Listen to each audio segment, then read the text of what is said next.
Hi, I'm Janet Napolitano, Secretary of the Department of Homeland Security. Homeland Security begins with hometown security. That's why I'm pleased that Walmart is helping to make our communities more safe and secure. If you see something suspicious in the parking lot or in the store, say something immediately. Report suspicious activity to your local police or sheriff. If you need help, ask a Walmart manager for assistance. Thank you for doing your part to help keep our hometowns safe. If you see something suspicious, say something to local authorities. Maybe you're commuting to work, going to school, or out running errands. We all play a role in keeping our community safe. Report suspicious activity.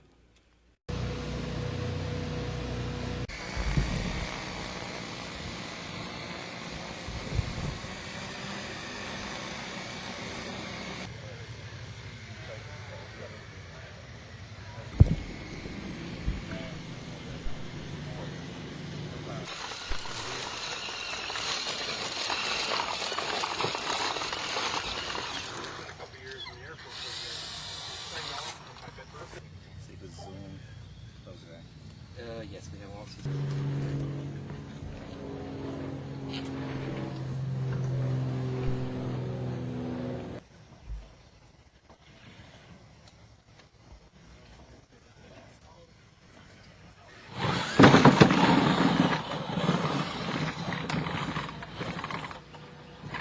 can't see Bob like in this one.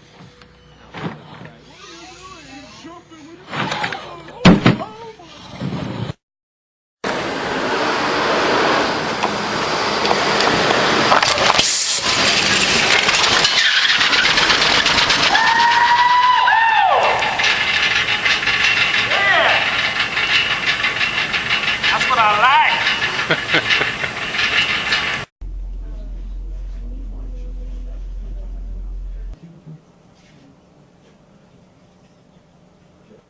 Five, four, three, two, one.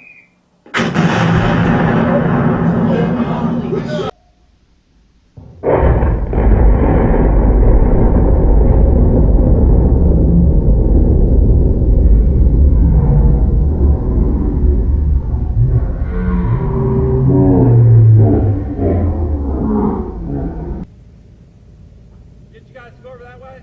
Yes. If you want, we can walk back around and go around to the other side.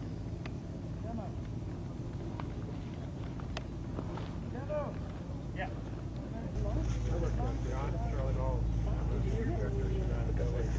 I would have been here. I had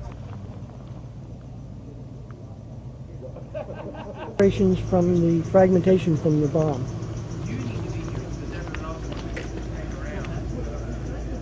And the fragments were 1/4 inch diameter ball bearings.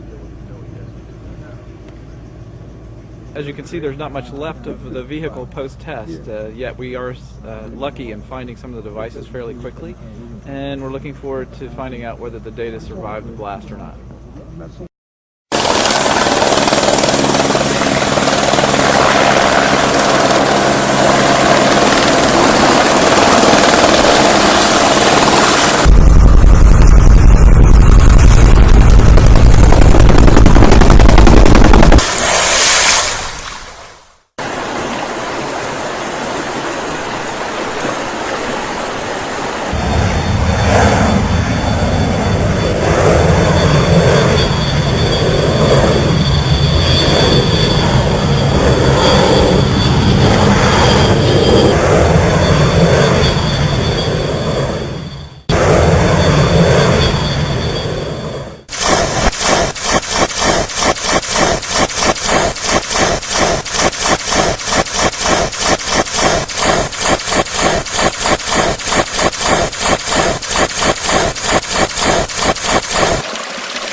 For weeks, freedom lovers have been up in arms over Cousin Janet's TSA agents groping travelers at the airport.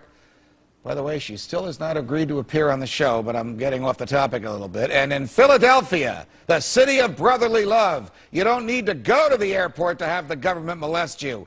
In that city, residents are being patted down by police officers on the streets, enforcing a stop and frisk policy. They claim they can do this simply because you look suspicious. Philadelphia radio host and my friend Dom Giordano, who does not look suspicious, is actually defending this unconstitutional grope and search policy. Dominique, welcome to Freedom Watch. Well, thank you, Judge. Thanks for that setup. You're all right. What the heck is happening in Philadelphia? You know as well as I. The police can't stop you on the basis of the way you look. Well, I don't think they're stopping you, Judge, on the basis of the way you look. They're specially trained squads, and they're taking a totality of circumstances. And I have to tell you, residents in Philadelphia, I'm here on the ground, are happy with this. There's a lawsuit. There's some people that are unhappy.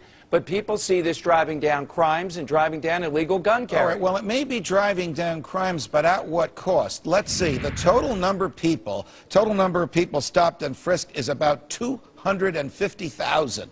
The population of the city of Philadelphia is about 1.5 million. 1 in 6 residents of the city of Philadelphia are stopped. What standards do the police use when they stop you?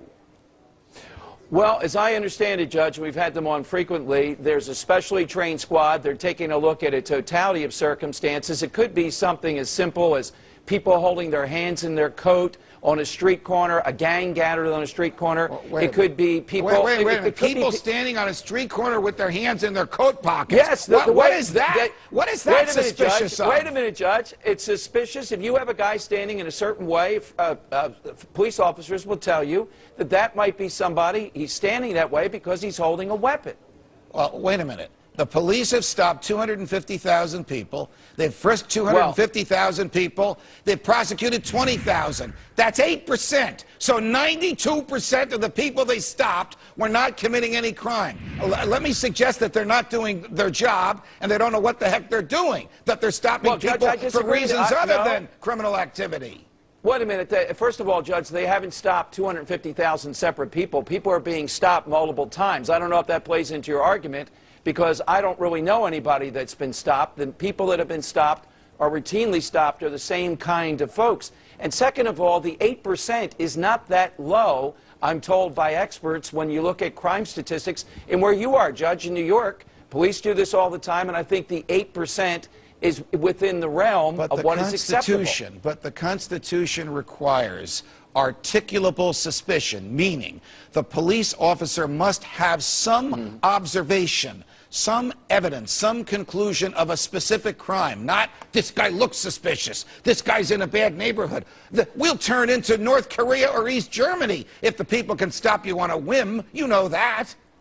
Oh, absolutely, Judge, but I don't think police are stopping people on a whim. The people that are in charge, the police commissioner and the mayor, they're not the type of people that are wholesale going off it. But I would ask you, what about your constitutional right not to have your kid shot? That's what people in the community are saying, that by and large have elected this mayor, support him in this, like the police commissioner. You know, the mayor may be a nice guy, and the police commissioner and his officers may be well motivated.